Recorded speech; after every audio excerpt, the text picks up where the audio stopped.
First look, to quickly sum up Leo's outfit, he's a biker bad boy. Black leather suit, neon pink highlights on the right, not so neon green highlights on the left, a copious amount of belts and buckles, and a fancy jabot collar.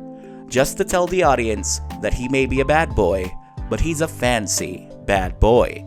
In terms of likeness, this is pretty spot on. I don't really like how there's a smidge on his nose. They did that with Figma Gallo as well, and I didn't care for that one either. But hey, it's a small thing. Also, since Leo has soft, bright green hair, the seam is a bit more obvious than how it is normally. And for some reason, my Leo's hair from the right side doesn't go all the way in. I tried shaving off some plastic, and it still won't fit perfectly. Now, from a normal distance, it's not really noticeable, but it's something that I can't unsee now that I noticed it. Articulation starts at the top. The Figma joint is attached on the back of the head, which allows Leo to look up and look down quite nicely. Leo has no problem looking side to side. Leo's torso is on a ball socket. Leo's arms can go sideways, no problem. His arms can rotate, no problem. Double jointed elbow, a thigh swivel. Leo kicks forward quite well, a decent overall spread, a deep bend at the knee. Be careful when bending the knee because the knee pads can pop off quite easily. Up and down at the ankle, and a swivel at the ankle. Leo has the typical Figma posability, but thanks to his long and lean design, he feels a lot more posable. Accessories is where Leo kind of falters. You still get the Figma essentials: bag, stand, hand rack, spare joint. The replacement hands include a pair of splayed open hands, a pair of gripping hands, and a secondary pair of open hands that's closer to cupping hands. And if we look closer, there's a conspicuous tab on the left cupping hand. That's for this mini flame effect part. Honestly, I can't figure out why the right hand doesn't have a similar tab to make this an ambidextrous accessory. Oh well, at least it tabs quite securely. We also get alternate faces. We have Leo in his default serious expression, we have Leo in his angry shouting expression, and we have Leo in a smiling expression. A 3 out of 5 in the smugness meter, 3 out of 5 not too smug.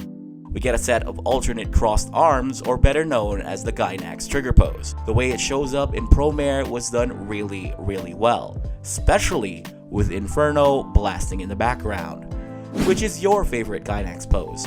Mine is one of the earliest examples. Aim for the top, Gunbuster, Noriko Takaya, Gynax pose. It's fucking lit. Let's fucking go.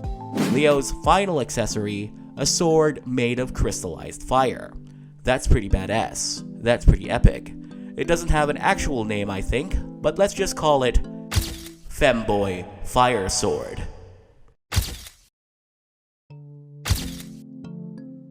It's size comparison time, and let's keep it varied. Here's Figma LIO FOTIA next to SHF Goku Superhero, Figma Saber 2.0, my last Figma review, Figma Mona, and finally, next to his co-star / rival / potential lover, Figma Gallo Timos.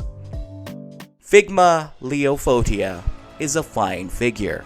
Comparing him to Figma Gallo, I think Leo is a far more solid core figure.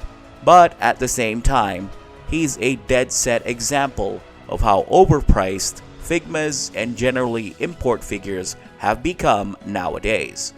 They also made his naked torso a Good Smile exclusive, which is why, honestly, why did you do that? Sometimes GSC exclusives are harmless, like a specialized base, but other times they're crucial, a la Leo's naked torso. You know, how he looked at the film's climax?